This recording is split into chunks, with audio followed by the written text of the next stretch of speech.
So there I was, sitting in front of a fireplace, you know, just enjoying the heat, the warmth, listening to the crackling of the fire. We were in a cabin that time. My cousins and I thought it would be fun to go out hiking just for the weekend. And I told them not to go, but anyway, they decided to, and a huge storm broke out. Oh well. One by one, they came back, soaking wet, to go into their rooms, dry off, and let's just say a few of them did not come back with great moods, especially one of my younger cousins.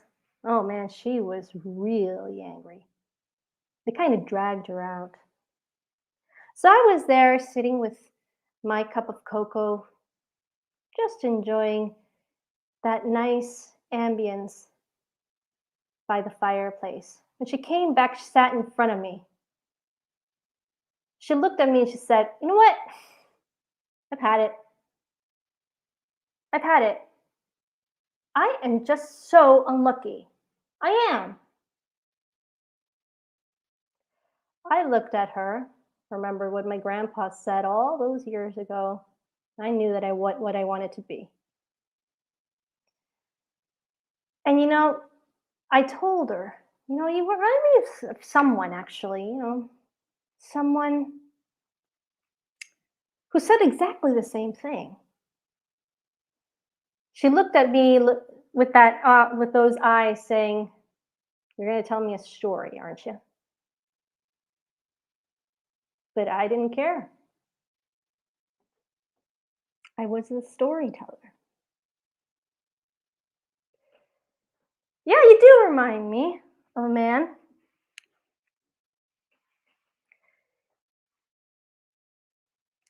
He said he had no luck. Well, actually, he did have luck, but it was all bad. When he went to shave, he cut himself. When he put toasts on, they would burn. When he went to the bathroom, the phone rang. When he came running out of the bathroom, the person on the other line hung up. He was very unlucky. He had no luck. Well, he had bad luck. Until finally, just like you, he decided that he had it. Then he would go and find God. And he would ask God why he did not have any luck and what he should do about it. So he packed his things, threw it over his shoulder, and started walking. And he walked and he walked and he walked and he walked a long, long, long time until he found a crossroad. And as he had walked so long, he was tired. And he sat down on a rock. It hadn't been too long when all of a sudden he heard a voice.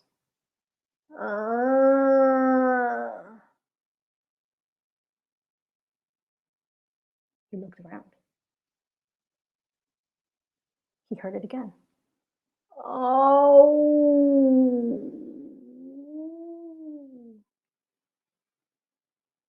It was definitely somebody who was hurt. I. And then he looked around and he saw a wolf. And the poor thing, he was on the ground just wailing. So the man got up, he went to the wolf and said, "Well, Mr. Wolf, good day. Can I help you?" My stomach hurts so much." "Oh, I can't help you with that," said the man. "Where are you going?" "Well, I'm going to find God, and I'm going to ask him why I have no luck and what I should do about it. And the wolf looked up with hopeful eyes and said, "Oh, you're going to find God. Can you can you please ask him why my stomach hurts so much and what I should do about it?" "Oh, yes, yes, yes, yes, yes, of course I can. Anything to help you." "Oh, thank you." And the man got up, grabbed his things, and he continued to walk. And he walked and he walked and he walked and walked further and further and further until he entered a forest. It was dark and creepy, but he didn't care. He had a goal. He walked and walked and walked until he was tired again. And he sat down underneath a big, huge tree. He rested his head against that trunk, closed his eyes, and then he heard something. I.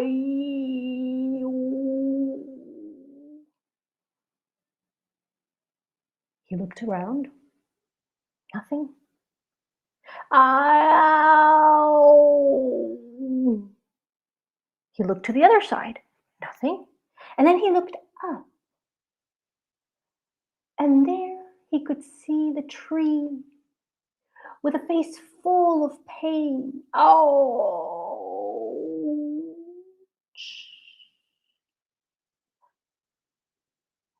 "Oh, Mr. Tree, I'm sorry. Am I hurting you?" "No, my roots hurt," said the tree.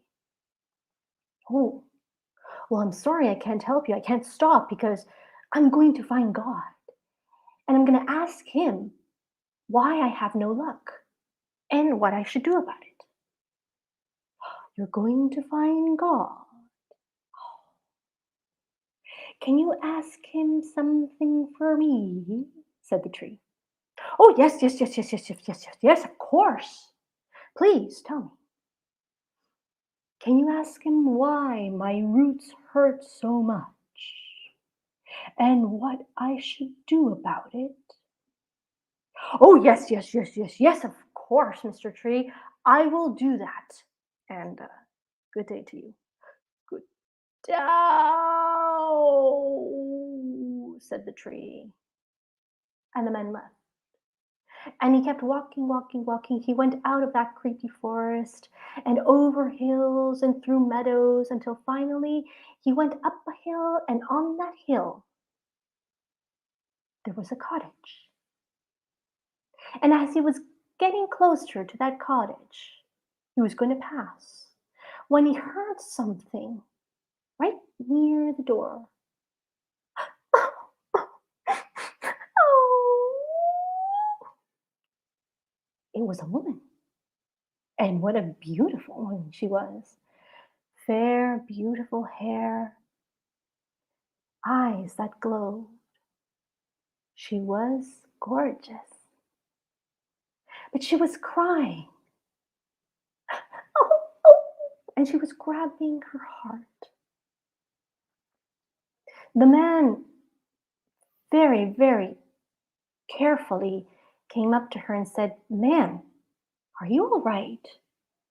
"Yes, but I don't know why, but my heart hurts." "Oh, oh, I'm so sorry. Well, well, I can't stop to help you because I'm going to find God, um, and uh, and I'm going to ask him why I have no luck and what I should do about it." "You're going to find God? Oh, he's so wonderful. Can you ask me something? Can you ask him for me why my heart hurts so much and what I should do about it?" "Oh, yes, yes, yes, yes, yes, of course. I can do that for you, no problem. And you take care of yourself there, yeah?" "Oh, thank you," said the woman. And off he went. And he walked and he walked and he walked until finally he came to the end of the world. A huge cliff was the end of the world. and he went up to the topmost part. He cupped his hands and called, God, God. And a booming voice said, Yes, my son. Oh, God, thank you for coming. I have a question for you. I have traveled long and hard, and I have a request. Tell me. I wanted to ask you why I have no luck and what I should do about it. My son, said God, it's not that you don't have any luck, it's that you haven't found it yet. I haven't found it. No. What you have to do is search for it and find it.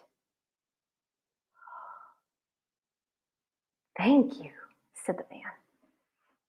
And he was about to leave when his memory jogged up and said, before I go, I have a few other requests. So there was this beautiful, gorgeous woman I came by, and she asked me to ask you why her heart hurts and what she should do about it. Well, so God gave him the answer. And then there was this tree I came by, and I kind of sat on him, but that didn't hurt. But he does ask why his roots hurt and what he should do about it. And God gave him the answer. Oh, and one more thing. There was this wolf near the crossroads. He said his stomach hurt and what he should do about it. So God gave him the answer. And the man, saluted God and said, Thank you, God. I'll be seeing you. Hopefully not too soon, but yeah, I'll be seeing you. And he turned around and he started walking. And he walked and he walked and he walked and he walked down, down, down, down, down, and up, up, up that hill until he finally found the cottage. And there at the door was the woman. He was waiting. Oh, you came back. Oh, it's so wonderful to see you, she said. Yes, I found God. I found him. And you know what he told me? It's just that it's not that I don't have luck, it's just that I haven't found it. I have to go search for it and find it. Oh, that's so wonderful, said the woman. And did you ask him my question? Oh, yes, of course I did. Listen, God said, your heart hurts because you're lonely. What you have to do is marry the first man you come across, and then you won't be lonely. And actually, the two of you will be very happy. Oh, okay. So, well, I do live very far away, and I don't meet a lot of people. And I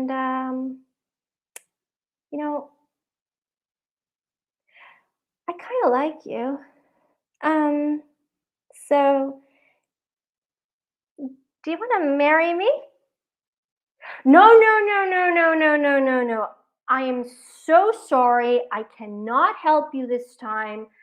I gotta go and find my luck. I wish you the best, and I hope you find someone who will help you. And he turned around and he left. And he walked and he walked and he walked down, down, down that hill, through those meadows, into that creepy forest again. And he walked and he walked and he walked and he walked until he was tired again. But he found that huge tree and he sat down. And he kind of waited to see if that tree would kind of manifest itself. And it did. Again with the groaning and yay. You're here, said the tree. The man looked up. Yes, yes, I am. And just give me a second. I'm kind of resting. I've been walking along a long, long time. Yes, of course. I won't move, said the tree. So he rested for a while and then he got up. He looked up at the tree. He said, "You know, I found God." "Oh, you did? I'm so happy. What did he say to you?" Listen, he said that it's not that I don't have luck. It's just that I haven't found it. What I got to do is search for it and find it. "Oh," said the tree. "Well, I'm very happy for you. And did you ask him my question?" "Yes, yes, yes, yes, I did. And this is what God said to me. Your roots hurt because someone dug underneath them, hid a big, huge chest of treasure, and that's why your roots hurt. What you got to do is find the first man that comes across and ask him to dig up that treasure, and your roots won't hurt anymore." "Oh, I don't remember this. It must have been a long time ago. Hmm. Well, I don't have any arms, and you are here. I'll make you a deal. If you dig up that treasure, you can keep it."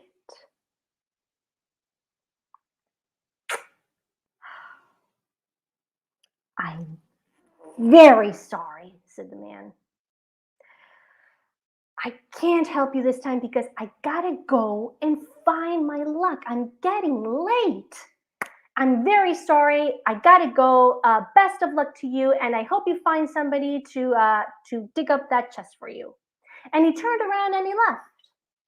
And he walked and he walked and he walked and he walked outside that creepy tree. Boom, boom, boom, off, off, off, off, all the way to those crossroads. And there was the wolf. And he was grown and he was yelling, and it was still that his stomach hurt so much until finally the man came up and the wolf saw him and he looked at him with eyes of hope and said, "Oh, you're back. Did you find God?" "Yes, yes, I did. I did find God." "Oh, good. And what did he say?" Oh, he was so good. He said, it's not that I don't have luck. It's just that I didn't find it yet. What I got to do is go search for it and find it." Oh, right. And did you ask him my question? Oh, yes, I did. I did. And what was it he said? Oh, yes, yes, yes, yes, yes. Now I remember. It said, God said that your stomach hurts because you're hungry. What you got to do is eat the first fool that comes across your path, and then you won't be hungry. And the wolf heard that, and that was the end of the man.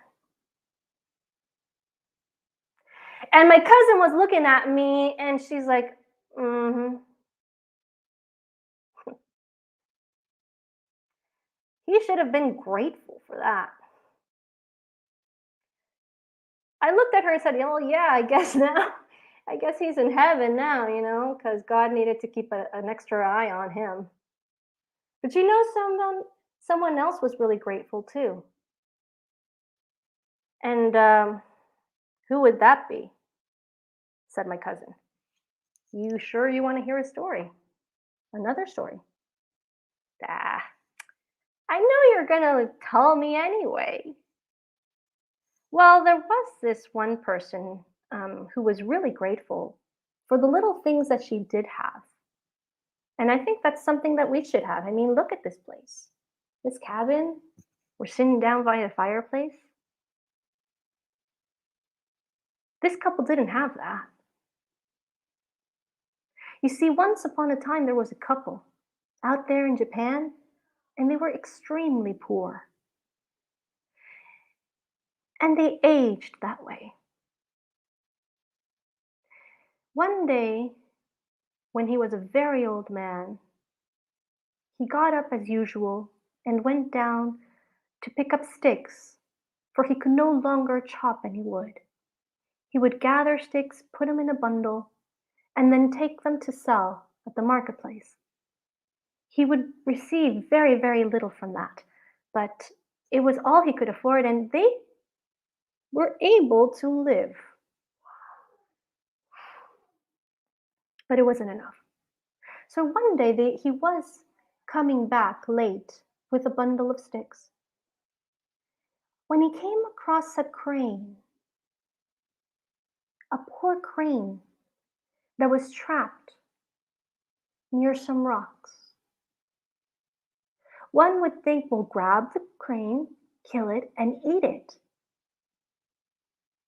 But no, he didn't want to.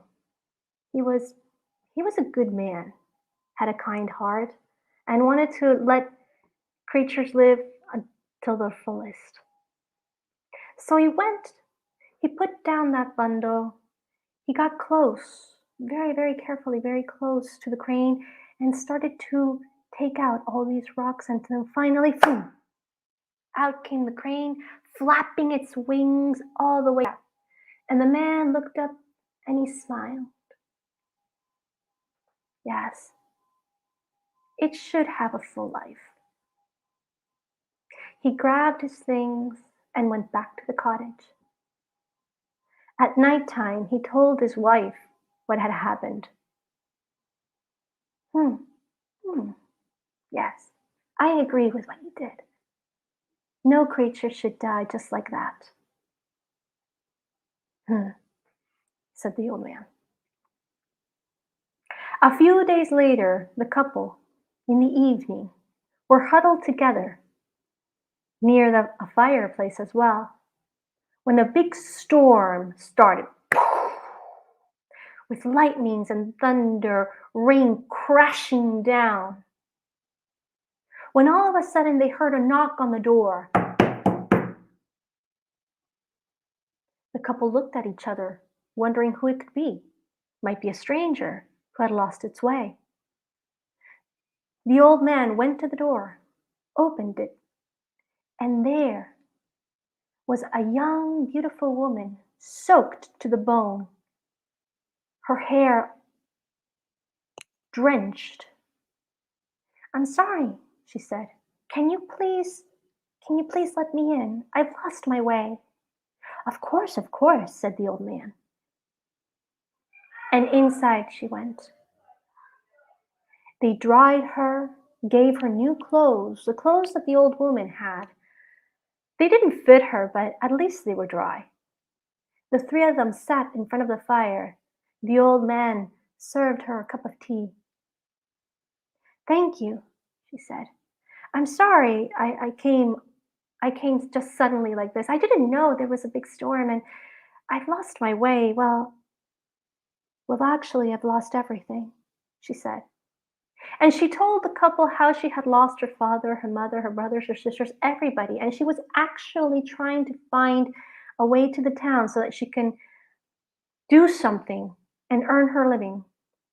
The couple said, "Well, why don't you stay here with us? We have no children, and we would love your company." "Of course, thank you," she said. The next morning, the girl came up.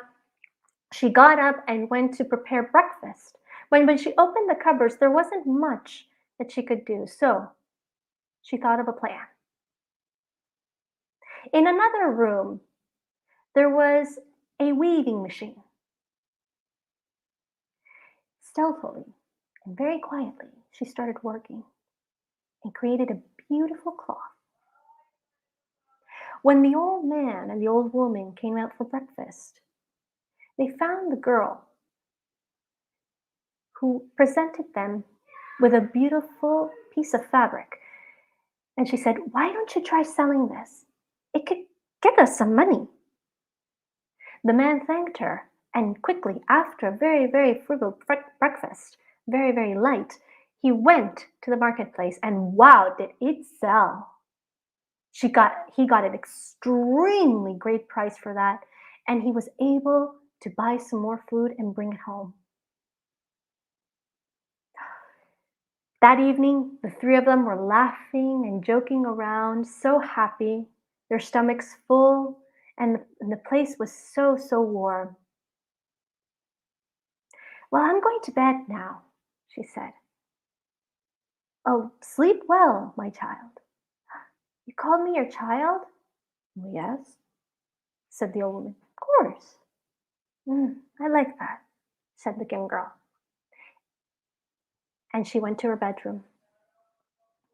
Dead at night, the girl crept out and started to weave another cloth. In the morning, she presented the couple with another one, said, "Go, see if you can get a good price for this." And the man did. And he was able to purchase some more things. When he came back with a beautiful headband that looked almost like a crown and gave it to the girl. "Well, this is for you. I mean, you weave this. Thank you." "But when do you weave it?" said the man. "Oh, I didn't want you to know, but I weave it at night when you two are asleep." "Oh, well, let me just do it for a couple days. I promise that it won't hurt me." "Very well. The only thing that I would ask you now that you know is, please don't interrupt me. I really don't want you to go in and look at my work. I'm very shy in that." The couple was a little bit strange, thought it was strange, but nevertheless, they promised that they would leave her alone. Hmm. So that night again, the girl weaved. The man fetched a good price and was able to purchase more things. The next night, the same. And then the next night. And then the couple started to worry because night after night she would work and weave, and each fabric that would come out, each material was even more beautiful than the one before. They started to worry because little by little they started to see a change. The girl started to become thinner. Her hair lost its luster. Something was happening. But the girl insisted on working and working. She did sleep, but very little. Until finally the couple was extremely worried. They were preoccupied for this one child that they had started to love as their own. Until finally the man said, "No, I will look this night." The old woman said, "Don't. You promised you wouldn't see it." "I have to. I have to make her stop. She's tiring herself out. Look at her. She's pale and thin, bags under her eyes." So that night, again the girl started to weave, and the man stealthily crept up and very, very slowly opened the door and with one eye peeped in. And there he was, struck dumb. He was speechless because instead of the crane, instead of the girl, yes, it was the crane who was weaving this fabric, and it was pulling out feathers from its body and weaving it into the fabric, making it even more beautiful. But after so many days of working, it already had a huge hole on its body.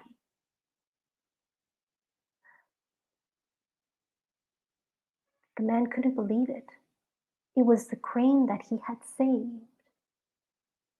The crane felt like it was being observed and started to turn around to see the door, and the man went back and very, very slowly, very, very silently, he went back to his bedroom. The next morning, the couple had gotten up before the young girl. They prepared breakfast and everything. The man had told his woman what he had seen. The girl came out with the fabric, but her face was changed. It wasn't that happy face, but it was a sad face. She gave the fabric to the man. She looked into his eyes and said, "You saw me, didn't you?" The man couldn't say a word, but looked at the girl, his face with guilt written all over. "Yes," she said, "I am the crane that you saved all those weeks before. And I was so grateful for letting me live a little longer. And because of that, the gods had allowed me to take shape of a human, to express my gratitude to you, and I wanted to be your daughter. I wanted to take care of you. But because you had broken your promise, because you had seen what you shouldn't have, I must leave." The elderly couple understood, and the girl slowly changed into the beautiful white crane that she was before. Her feathers shone, her long neck graceful and beautiful. But her chest, there was a big bare hole there. And she started to flap her wings, and out the window she went, flying away. The man remembered the headband that he had bought her. He ran and threw it up. The crane caught it onto its head like a crown. "Don't forget us," he said. And with a beautiful screech, the crane left. So we too should be thankful, I told my cousin. We may be thankful for all in different styles and ways. We may show our gratefulness in that way. But yes, I think we should be thankful. My cousin didn't say a word. I knew the story was seeping through, as all stories do. She silently got up. It was late. And she went to bed. I stayed there in our cabin looking at the fireplace for a little time. We were leaving in a couple of days anyway, and we don't have fireplaces here. But it was quite an adventure, and those two were quite amazing stories.